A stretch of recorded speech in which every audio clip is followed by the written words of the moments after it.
درود رفقا، خیلی مخلص. امروز اومدیم با اولین ویدیوی چنلمون که قراره این ویدیو رو با چالش شروع کنیم. حالا این چالش چیه؟ قراره ما جلوی دو تا از تیم‌های قوی PS21 بازی کنیم و شکستشون بدیم. حالا این دو تیم‌ها نیستن جز یوونتوس و لیورپول.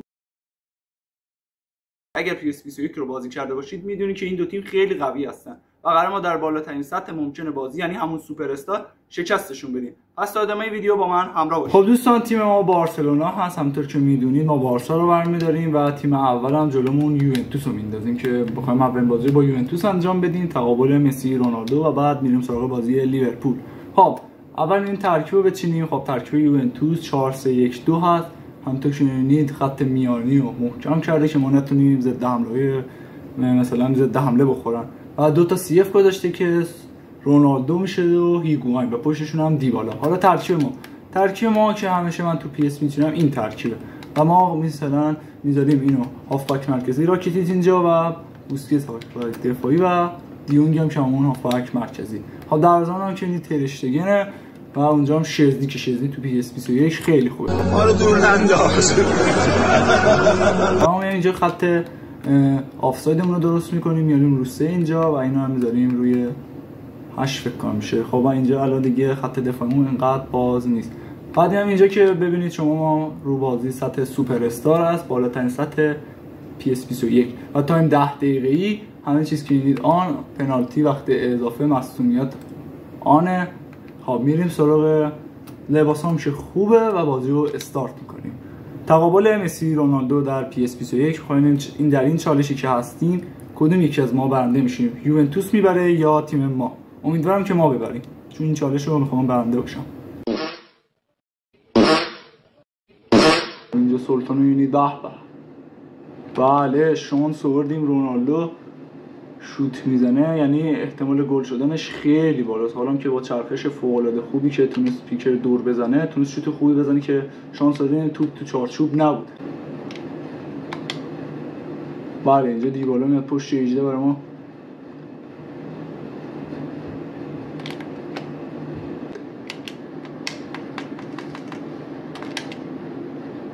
این شزنی هم وای چه شوتی میزنه روبرتو که تو چارچوب نیست، میره بیرون. اگه ولی تو چارچوب بود احتمال گل شدنش خیلی زیاد بود. آره شزنی بیرون از دروازه بود، ولی خب نتیجه رو میبینید که ما یه دونه شوت داشتیم که بیرون بود، همین یه شوت روبرتو که اگه تو چارچوب بود احتمال گلش بالا بود.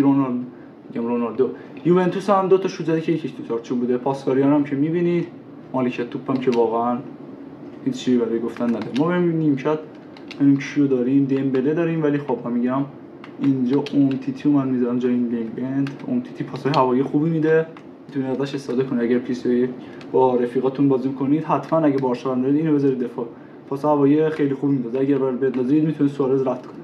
خب دمبله هم برای دقیقه 80 مقابل که بود. خب میریم تو بازی، امیدوارم یه گل بزنیم تو این نیمه بتونیم بازی رو ببریم. خیلی خوب میشه. اوه دیون چه دریبلی لایو داشتی ناموسن.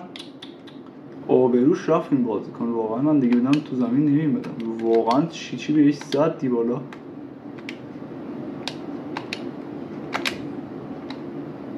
این سوارز هم مثل این که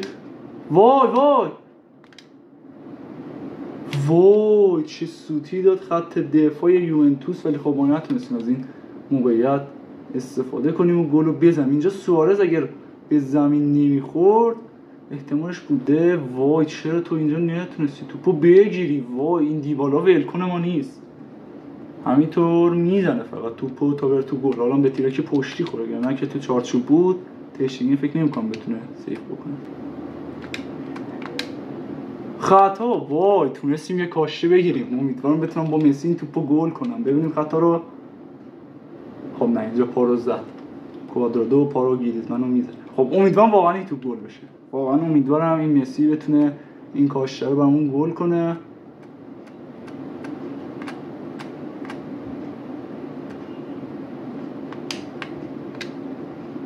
نه مثل این که خیلی بد زدم. واقعا کم پر کرد.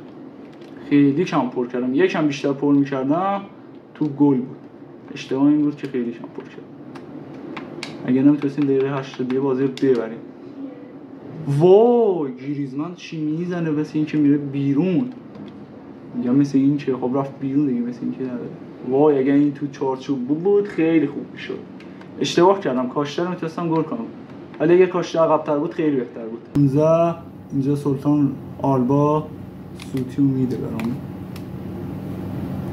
وای دقیقه 119 رونالدو گلو میزنه.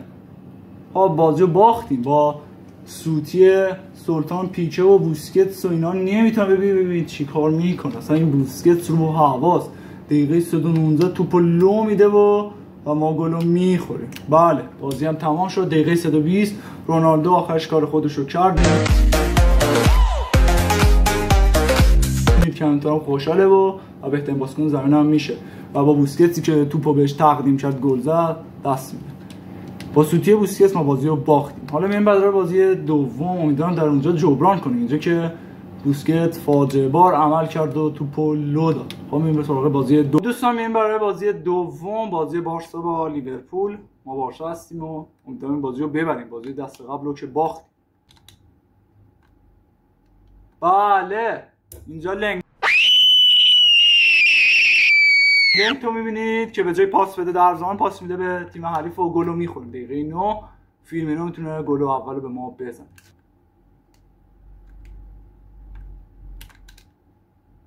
وای چه گلی زدم. مسی گل جبران میکنه با یه کاشته، میگم کاشته، با یه کاتدار استثنایی گلو میزنه. تونستیم بازی رو مساوی کنیم.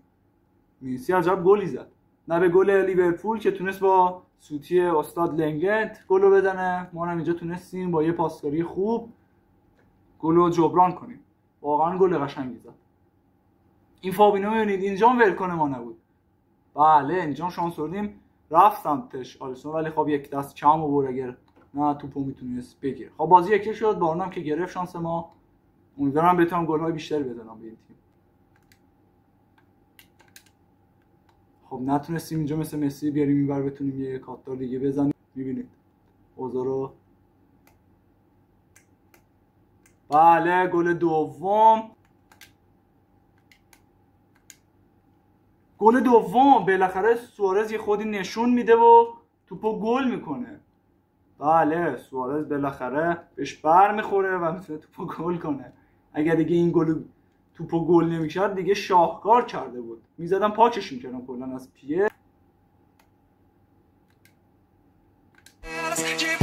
گل سوم. بالاخره این دفاع لیورپول از هم میپاشه و ما میتونیم گلو بزنیم. گریزمان بله با اون خوشحالی گل معروفش تونستیم بازی رو کامبک بزنیم. 3-2 بازی 2-1 عقب مونده رو 3-2 کردیم. بازم خوبه اینجا سوارز تونست یه پاس سالم بده، با اون دوتا تیراکی که زد تونست جبران کنه. ببینید که دفاع لیورپول بالاخره شمی شل کرد و ما تونستیم گل رو بزنیم، وگرنه که اینا گلخور نیستن. این لیورپول کلا باج بدنی.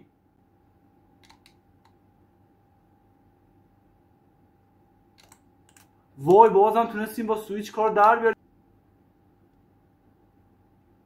امیدوارم گل نخورم.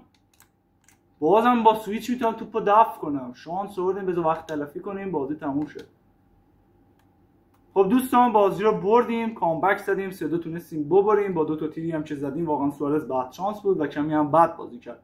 با 2 تا سوتی هم باختیم. میبینید که سوارز فکر کنم بهترین بازیکن زمین شد. اگر از این جور ویدیو خوشتون میاد و علاقه به پی اس دارید حتما کانال من رو سابسکرایب کنید و برای حمایت از من حتما دکمه لایک و کامنت بذارید. دمتون گرم. فعلا تا ویدیوی بعدی.